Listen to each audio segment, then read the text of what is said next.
you have the habit of changing your decisions fearing your reputation? How often are you affected by others' opinions? Why does it matter so much to you? During a Youth and Truth program, Sadhguru is asked about the fear of being judged. Let's listen to how Sadhguru responds with himself as an example. So Sadhguru, sometime back, I happened to be in a situation where a friend of mine was drunk. So when she was in the drunk state, she was repeatedly saying that please don't judge me as I'm drinking. Please don't judge me. It is… but she has lost her judgment, but she doesn't want you.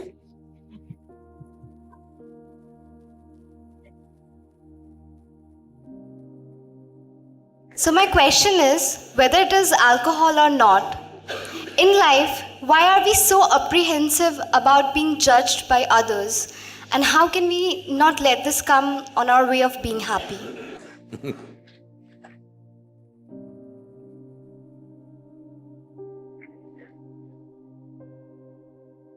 Look at me. See, I'm always stoned.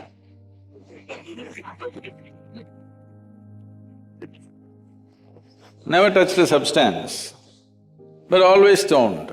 You can judge me whichever way you want.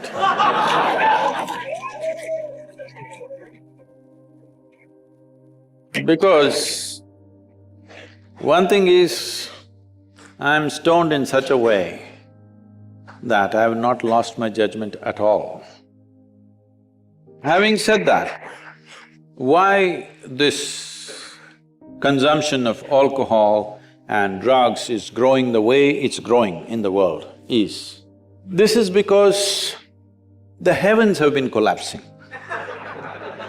Yes, I was in Bangalore just 3-4 weeks ago. There were over 8,000 people doing a 2-day program with me. And just casually I asked, how many of you think you will go to heaven? Only 5 hands went up. Then I asked, are you all the hell people? No, it's just that both heaven and hell have collapsed in people's minds. This is the first time in the history of humanity that this many people in the world can think for themselves. Otherwise, your priest, your mullah, your pandit or a book was thinking for you. The first time that so many people can think for themselves. Or they're thinking right, thinking wrong, there are many issues about that. But they're thinking right, thinking wrong, but they're thinking. So all illogical things are naturally collapsing. Still, this generation has not fully walked away from it, still there is fear. They can't openly say, there's no goddamn hell or heaven. They're still fearful about it, but they're trying to make a little heaven for themselves here. So, hey, wait. So naturally, when they're not able to do it for themselves out of their own intelligence, they will fall back on chemicals. Today, just to take very affluent societies, because every society is aspiring to be like that, let's say you take United States, which is the most affluent nation on the planet right now. 70% of US population is on prescription medication. Another 30%, of course, buying it off the back streets.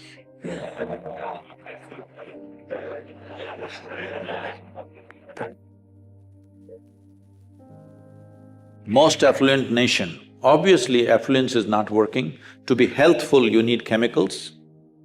To be joyful, you need chemicals. To be peaceful, you need chemicals. To be ecstatic, of course, that is ecstasy. 90% of this population right now is on chemicals. Believe me, the next generation that we produce will be a generation which is much less than us. If we produce a next generation less than ourselves, we have committed a crime against humanity. Because the next generation must be at least one step ahead of us, otherwise we've lost it. We've lost the entire process of civilization. when we produce a next generation which is actually less than us. So, we are heading towards this rapidly unless we teach individual human beings how to simply sit here and be blissed out. Stoned enough or no? Just look at me. But am I conscious enough, alert enough, clear enough? If there was a way to intoxicate yourself without losing your judgment, without losing your awareness, without losing your intelligence, it's a great thing. Intoxication is a fantastic thing. Only problem is, it takes away your judgment, it takes away your intelligence, incapacitates you. Is it true that this body here is the greatest chemical factory in the universe right now? The universe that we know at least? Only problem is you're a lousy manager. If you know how to manage this, you would be like me, always blissed out. Anybody can say what they want, anybody can do what they want. This is like this only. Because I have not given this privilege to anybody, that somebody can make me happy, somebody can make me unhappy, somebody can make me miserable. Right now, you are a consequence of other people's opinions. Where do you plan to go like this? Anybody can ruin you. No. It's very important that neither this way or that way, we listen to everybody because we could be doing something wrong. Hello? Any moment we could be doing something wrong, so we listen to everybody. But what they say will not determine how I am. Never, ever. With so much activity going on unconsciously, a lot can be done unconsciously as well. In another talk, Sadhguru explains in detail what being conscious means and why you are not as conscious as you should be. Have a look. Today, it's about consciousness. What consciousness means is, see, you have a body. Your body is just a heap of food that you've gathered over a period of time, yes? What was soil became food, what was food became flesh and blood, here we are. Most people don't get this till you bury them. If you get it now, you can transform your life. Otherwise, one day anyway we'll get it from the maggots, but that's late. So what you accumulate can be yours, cannot be you, isn't it? Hello? Whatever we accumulate, we can say this belongs to me. You cannot say it's me, isn't it? So similarly, whatever the content of your mind is also accumulated from the impressions that we have taken in. So this is also an accumulation, this is also an accumulation. These things are two basic faculties we have. Right now, unfortunately, we are so barely identified with these two things that we can't use them as we should, but they are the source of a lot of mess in the world. So when you say consciousness, you're talking about a dimension of intelligence which is neither of the body, which is neither of your mind, but it is the source of both the body and the mind. You just eat a piece of bread and it becomes human body. Hello? Happening, right? If I take a piece of bread in my hands right here and turn it into a human body, who would you think I am? Huh? Magician? Did you see a magician making a baby?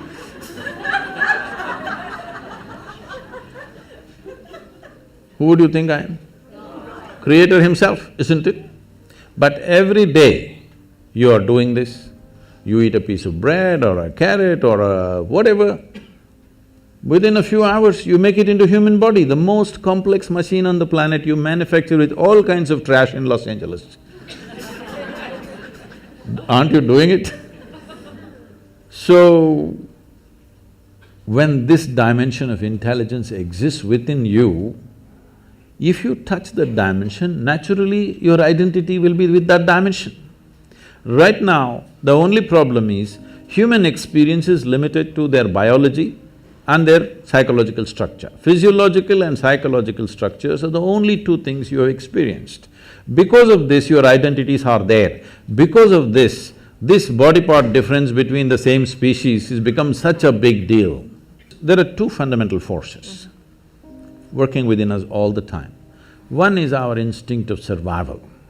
We want to survive. We can take survival to different levels, but essentially the instinct of survival is this one wants to, this limited entity wants to survive and do well. This instinct is there in all of us, it's there in every creature in the world. Another dimension is, there is something within you which always wants to expand. When you are in a survival mode, you want to build walls around yourself. Boundaries are important. But there's another dimension which wants to expand. If you don't empower that, if you just empower only your instinct of survival, then you will build a wall of self-preservation, and after some time you realize walls of self-preservation are also of self-imprisonment after some time. Yes? If you build a wall today you see an enemy outside and you build a wall. Tomorrow you are in your own prison. Somebody else put you into prison, that's bad. But you yourself put you into a prison, that's horror. Yes? So the instinct of self-preservation has to be consciously balanced, otherwise we'll end up building walls and walls. Oh. So inevitably, when we feel unsafe, we'll build a wall. So the instinct of self-preservation cannot be ignored, it is there, obviously, isn't it? Obviously it is there in all of us. Walls are not always of brick and mortar, there are a variety of walls we set up. But the longing to expand is also there. How much expansion do you want if you sincerely look at this? Today if you're here, you want to be a little bigger, if you're there, you want to be a little bigger. But suppose I make you the queen of this planet. Hello? Don't look at me hopefully, huh? Why will I commit such a blunder? Suppose I make you the queen of this planet, will you be fulfilled? No. You will look at the moon. Why not that? If I give you the moon, will you keep quiet? You will look at the next galaxy. If I give you one galaxy, will you keep quiet? You will look at the other galaxies. So there is something within you which wants to expand. How much expansion do you believe will settle you? If you really look at it, you want to expand boundlessly. There is something within you which does not like boundaries, please look at this. Yeah. If I imprison you right now in a 5x5 cubicle, you will feel horrible. So tomorrow we'll announce your liberation and liberate you into your 10x10 cubicle. Now you will feel wonderful for a day. And then you will feel horrible in the 10x10 cubicle.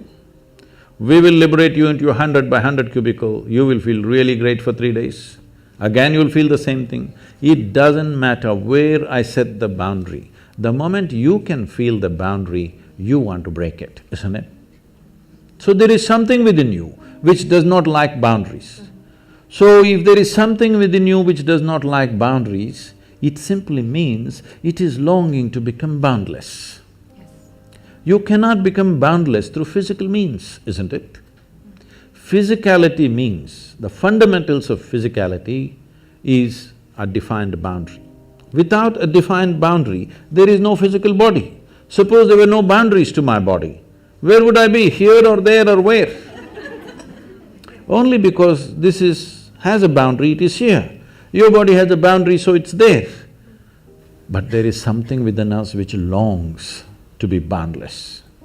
Unless we become free from the identification of our own physical form, there is really no freedom. This is what consciousness means, an intelligence which creates this body.